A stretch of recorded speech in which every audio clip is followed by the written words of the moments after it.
कि अगर धोखा मिला है इस पूरे संसार में कि अगर धोखा मिला है इस पूरे संसार में तो चले आइए इस महादेव के दरबार में। जो सुकून नहीं है पूरे संसार में वो सुकून है मेरे महादेव के दरबार में। हे दोस्तों, स्वागत है आप सभी का आपके अपने यूट्यूब चैनल उद्यान अकेडमी आजमगढ़ पर। सबसे पहले आप सभी को महाशिवरात्रि की हार्दिक शुभकामनाएं। आज की इस वीडियो में हम एक नए टॉपिक पर चर्चा करने वाले हैं, वो है उत्तर प्रदेश का बजट। उत्तर प्रदेश का जो बजट अभी जल्द ही आया है, उससे एग्ज़ाम में क्या क्या क्वेश्चंस बन सकते हैं उस पर आज हम चर्चा करने वाले हैं। तो आइए देख लेते हैं एक बार उत्तर प्रदेश के बजट में क्या क्या चीज़ें मिलने वाली हैं। सबसे पहले आप यहाँ पे देख सकते हैं उत्तर प्रदेश का जो बजट है 2026-27 का, इसमें $1 ट्रिलियन इकोनॉमी की ओर गवर्नमेंट ने फैसला लिया है। इस बजट को हम दो तरह से समझेंगे। पहला तो ये है इस बजट में क्या क्या नई चीज़ें जुड़ी हैं, दूसरा क्या है कि इस बजट से एग्ज़ाम में कौन कौन से क्वेश्चन बन सकते हैं। हम लोग इस बजट को ना तो राजनीति की तरह समझेंगे, ना ही मीडिया वालों की तरह समझेंगे, ना ही अदर लोगों की तरह समझेंगे। हम एक स्टूडेंट की तरह से इसमें क्या क्या फैक्ट बन सकते हैं उसके बारे में सिर्फ चर्चा करेंगे। आइए बिल्कुल शुरुआत करते हैं। आइए इसके ऐतिहासिक, वित्तीय आकार एवं विकास के बारे में चर्चा कर लेते हैं।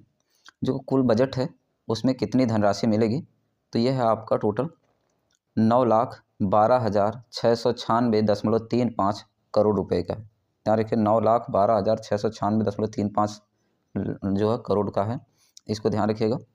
इसमें सबसे ज़्यादा इम्पॉर्टेंट क्या है कि ये उत्तर प्रदेश का अब तक का सबसे बड़ा बजट है। ठीक, अभी तक जितने बजट पेश किए गए गवर्नमेंट के द्वारा ये सबसे बड़ा बजट है। इसमें टोटल क्या है 12.9%, ठीक है, वृद्धि ग्रोथ रेट दर्शाया गया है। इसके अतिरिक्त राजकोषीय घाटा, ये सबसे ज़्यादा सवाल पूछा जाता है, तो 3.0% का इसमें राजकोषीय घाटा होने वाला। इसके अतिरिक्त पूंजीगत जो व्यय है वो कितना होगा, तो 1.78 लाख करोड़ रुपए का होगा। इस चीज़ को भी आपको ध्यान रखना है, 1.78 लाख करोड़ रुपए का इसमें पूंजीगत व्यय होगा। इस चीज़ को भी आपको ध्यान रखना है। चलिए आगे बढ़ते हैं, देख लेते हैं एक बार महाबजट का आकार एक नज़र में। तो इसमें जो चीज़ें हैं उसको थोड़ा सा समझते हुए चलिए। देखिए इसमें सबसे ज़्यादा पूछा जाएगा सवाल कि कुल बजट कितने का था। तो कुल बजट जो था, अगर हम इसके आंकड़ों की बात करें तो 9.12 लाख करोड़ रुपए का बजट था। 9.12 लाख करोड़ रुपए का बजट था। अगर पूरा डेटा पूछा जाएगा तो आपको हमने बता दिया है, ठीक है। अब दूसरा पूछा जाएगा वृद्धि ग्रोथ। तो वृद्धि ग्रोथ इसमें कितना दर्शाई गई है, तो ये 12.9% का है, ठीक है। इस चीज़ को भी ध्यान रखिएगा। अब इसको याद कैसे रखेंगे भाई, देखिए बिल्कुल सिंपल सा तरीका बता रहा हूँ। आप यहाँ पे थोड़ा सा एक पॉइंट करेंगे तो आपको समझ में आ जाएगा। जैसे इसमें क्या है 9.12 जो है ये क्या है आपका बजट का आकार है, इसी का अपोजिट कर दीजिए। देखिए यहाँ पे अपोजिट करेंगे, देखिए 12.9%, देख लीजिए एकदम अपोजिट है। बहुत आसानी से इसे याद कर सकते हैं। 9.12 लाख करोड़ रुपए का बजट है और अगर पूछिएगा वृद्धि कितनी है तो 12 को उल्टे पहले कर लीजिए 12.9%, तो आप इसे आसानी से याद कर सकते हैं। ठीक, एक ट्रिक बना लीजिए, आप इसे आसानी से याद कर सकते हैं। अगला देख लीजिए, पूछा जाएगा जीएसडीपी अनुमान कितना है। तो जीएसडीपी जो है इसका अनुमान कितना है, तो ये आपका अनुमान दिया गया है टोटल कितने लाख करोड़ रुपए का। ये देखिए 30.25 लाख करोड़ रुपए का है जीएसडीपी अनुमान। इस चीज़ को भी ध्यान रखिएगा। इसमें विकास दर रखा गया है 13.4%, ठीक है। इस चीज़ को ध्यान रखिएगा। एक चीज़ और पूछा जाता है कि बीते 9 वर्षों में यूपी का बजट कितना बढ़ा गया है, तो ये बढ़ा है 3 गुना बढ़ा है, ठीक है।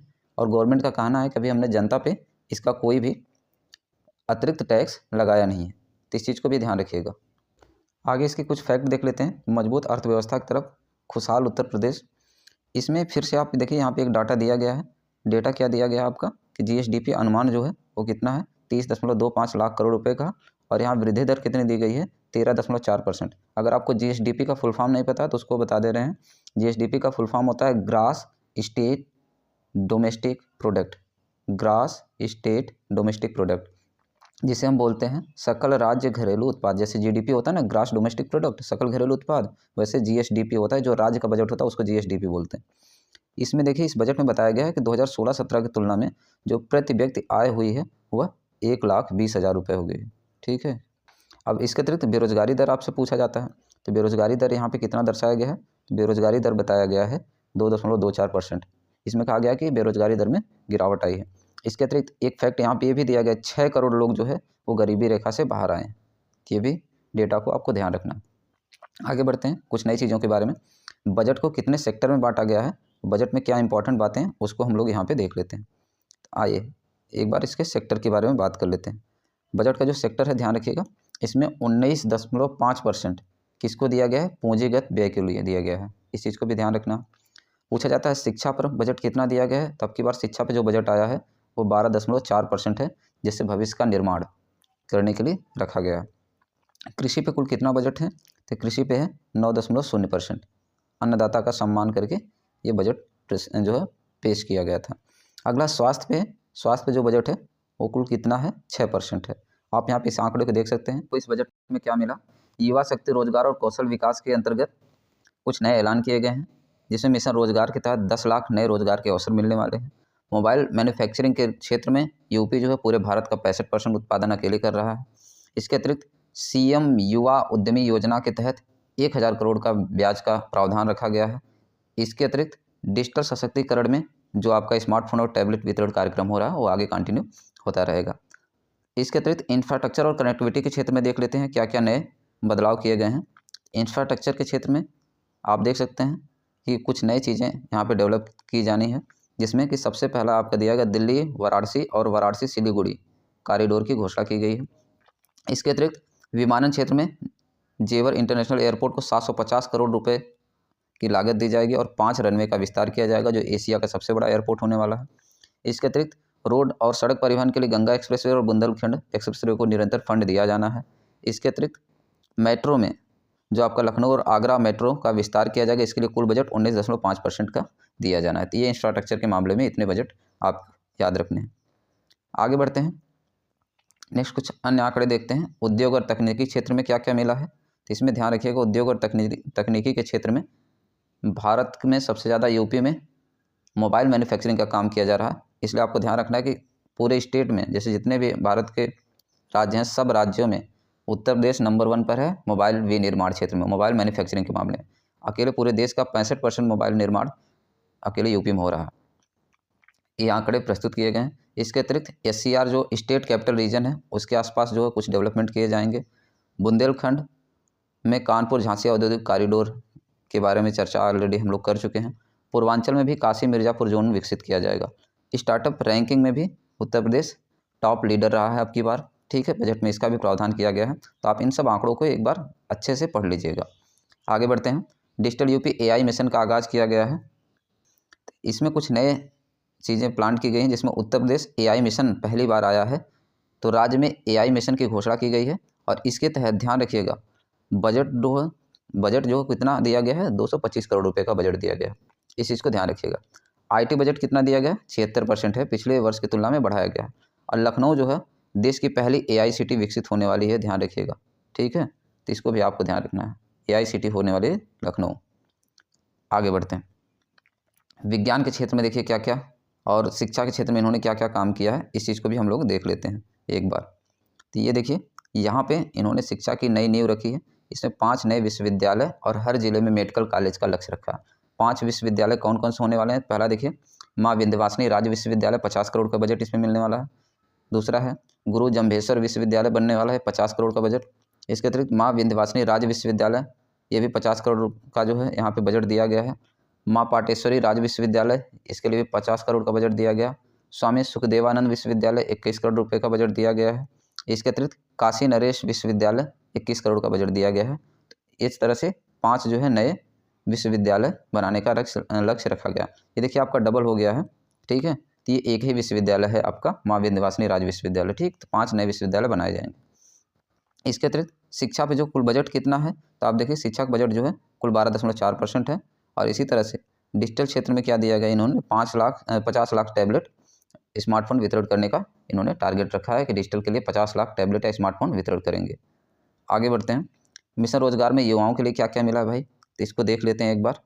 क्या नई नई चीज़ें युवाओं को अब की बार प्रदान की जाएंगी। मिशन रोजगार के तहत युवाओं को मिलने वाली सौगात, सबसे पहले हम लोगों को सबसे ज़्यादा जरूरी होता है सरकारी नौकरियां या गवर्नमेंट जॉब। 2026 में कौन कौन सी वैकेंसी या जॉब आने वाले उसके फील्ड में हम देख लेते हैं। इन्होंने कुल 2026 में 1.5 लाख सरकारी नौकरी का लक्ष्य रखा है। पुलिस विभाग में इन्होंने 50,000 पद जो है भरने की बात की, जिसमें से 30,000 सिपाही के हैं और 5,000 सब इंस्पेक्टर के हैं। ऑलरेडी इसकी वैकेंसी चल रही है। शिक्षा विभाग में इन्होंने 50,000 पद प्रस्तावित किए हैं। अभी देखिए कब तक वैकेंसी आती है, इसके बारे में कुछ पता नहीं। 20,000 लेखपाल वाला जो पद आया है उसके लिए आप इन्होंने दे दिया है कि 20,000 राजस्व के फील्ड में आएंगे। रोजगार सृजन की बात करें तो रोजगार में इन्होंने दिया है कि मिशन रोजगार के तहत 10 लाख नए रोजगार के अवसर दिए जाएंगे। निवेश में 50 लाख करोड़ का जो है निवेश होगा और इस क्षेत्र में जो है ऑलरेडी कई कंपनियां आएंगी, नौकरियां मिलेंगी। इसके अतिरिक्त युवा उद्यमी करके योजना है, इसमें 1,000 करोड़ रुपए का ब्याज जो है मुफ्त सरकार गवर्नमेंट इसके लिए अलॉट की है, उसमें लोगों को मिलेगा अलग अलग कैटेगरी में। ठीक है, बेरोजगारी दर कितनी है यूपी की, तो ये 2.24% है। ये भी आपको एक फैक्ट याद रखने हैं। तो ये हो गया मिशन रोजगार के तहत, इसके आंकड़े आप याद रखिएगा, बहुत इंपॉर्टेंट है। आगे कुछ और आंकड़े मिलने वाले हैं आपका। नारी शक्ति सुरक्षा और सम्मान के लिए क्या क्या धनराशि आवंटित की गई है। इसमें सबसे पहले देखिए विवाह अनुदान योजना एक चलाया इन्होंने, मुख्यमंत्री सामूहिक विवाह या गरीब बेटियों की शादी के लिए है। इसमें जो सहायता राशि है वो कितना है, 1 लाख रुपए का मिलने वाला। पहले इसमें 51,000 रुपये मिलते थे। दूसरा रानी लक्ष्मीबाई स्कूटी योजना, जिसमें मेधावी छात्रों और कामकाजी महिलाओं के लिए ये योजना है। इसमें टोटल जो बजट है वो 400 करोड़ रुपए का प्रावधान दिया गया है। इसके अतिरिक्त जो निराश्रित महिलाएं होती हैं उनके लिए जो पेंशन की योजना दी गई है, और इस पेंशन की योजना में 38 लाख से अधिक महिलाओं को सीधा लाभ मिलेगा। और इसके लिए टोटल कितने बजट दिए गए हैं, तो 3500 करोड़ रुपए का बजट दिया गया है। इसको भी आप ध्यान रखना। ठीक, आगे बढ़ते हैं। नारी शक्ति और सुरक्षा स्वावलंबन के लिए आप यहाँ पे देख सकते हैं 2 योजनाएं हैं, बहुत ज़्यादा इंपॉर्टेंट है। आपकी बार ये योजनाएं चर्चा में रहेंगी, इसलिए आपको ध्यान रखना है। पहला क्या है कि विवाह अनुदान योजना। ठीक है, विवाह अनुदान योजना जो है बेटियों की शादी के लिए 1 लाख रुपए का। दूसरा रानी लक्ष्मीबाई स्कूटी योजना, मेधावी छात्रों को मुफ्त स्कूटी देना है, इसमें 400 करोड़ रुपए का बजट दिया गया है। इसके अतिरिक्त पेंशन के लिए निराश्रित महिलाओं के लिए वृद्धि पे बात की गई है, और सुरक्षा सेफ्टी के लिए सेफ सिटी परियोजना भी विकसित की जाएंगी। ठीक है, आगे देखते हैं। हर जिले में मेडिकल कॉलेज होने वाले हैं, तो इसमें आपको ऑलरेडी हमने बताया था कि मेडिकल कॉलेज पे इन्होंने आपकी बार फोकस किया है। यहाँ पे देख सकते हैं टोटल बजट का 6% जो है कुल स्वास्थ्य पे दिया गया है। इनका थीम क्या है कि 1 डिस्ट्रिक्ट 1 मेडिकल कॉलेज, एक जनपद एक मेडिकल कॉलेज हो।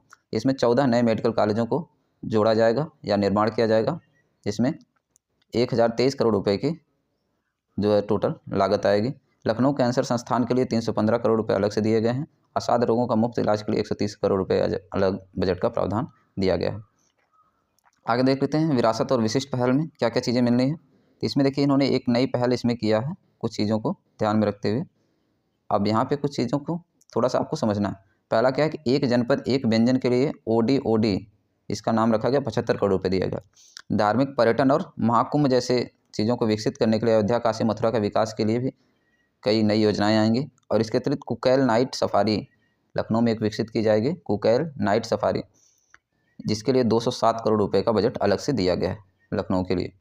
आगे बढ़ते हैं विरासत और पर्यटन आस्था का सम्मान के लिए। अभी हमने बताया है कुछ चीज़ें, आप यहाँ पे देख लीजिए। दिया गया है यहाँ पे क्या कि अयोध्या जो राम मंदिर है, इंफ्रास्ट्रक्चर के लिए इसमें विकास कार्य 100 करोड़ रुपए का, इंफ्रास्ट्रक्चर जो है पर्यटन के लिए 150 करोड़ रुपए खर्च किए जाएंगे। लखनऊ में कुकरेल नाइट सफारी, देश की पहली नाइट सफारी होने वाली, जिसमें 207 करोड़ रुपए का बजट आएगा। इसके अतिरिक्त विंध्याचल कॉरिडोर और सुविधाओं के लिए फेमस है, इसके लिए 300 करोड़ रुपए का बजट दिया जाएगा। विंध्याचल धाम के लिए जो है नई योजनाएं लॉन्च की गई। इसके अतिरिक्त एक नई योजना लॉन्च की गई है, एक जनपद एक व्यंजन, जिसमें 75 करोड़ रुपए का बजट दिया गया है। अब हम इस बजट को वित्तीय सारांश के रूप में हम देखते हैं क्या क्या चीज़ें एग्जाम के पॉइंट ऑफ व्यू से इंपॉर्टेंट है। सबसे पहले आपसे पूछा जाएगा कुल बजट का आकार कितना है, तो आप यहाँ पे देख सकते हैं टोटल बजट है 9.2 लाख करोड़ रुपए। पूंजीगत व्यय कितना है, 1.78 लाख करोड़ रुपए, जो 19.5% है टोटल बजट का। ठीक है, राजकोषीय घाटा कितना है, ये 3% है। अगर पूछा है GSDP अनुमान कितना है, तो 30.25 लाख करोड़ रुपए का। अगर पूछा है प्रति व्यक्ति आय कितनी है, तो 1.2 लाख। ठीक है, ये अनुमानित है। बेरोजगारी दर कितनी है, 2.24% है। ठीक है, ये आंकड़े आपको एग्जाम पॉइंट व्यू में चारों पांचों आंकड़े बहुत ज़्यादा इंपॉर्टेंट, इसलिए इसको जरूर ध्यान रखेगा। योजनाओं के एक बार एक तरह से हम लोग इसको देख लें तो योजनाएं क्या क्या हैं, तो आप देख लीजिए। बेटियों की शादी के लिए 1 लाख की सहायता, रोजगार 10 लाख के अवसर दिए जाएंगे, निजी और सरकारी दोनों मिला के। 14 नए मेडिकल कॉलेज खोले जाएंगे। मेधावी छात्रों के लिए रानी लक्ष्मीबाई स्कूटी योजना है।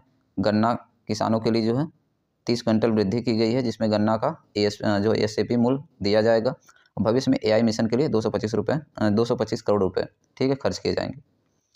एक जनपद एक व्यंजन योजना के लिए जो लगभग कितने बजट आएंगे, तो 75 करोड़ रुपए का बजट मिलने वाला। ठीक है,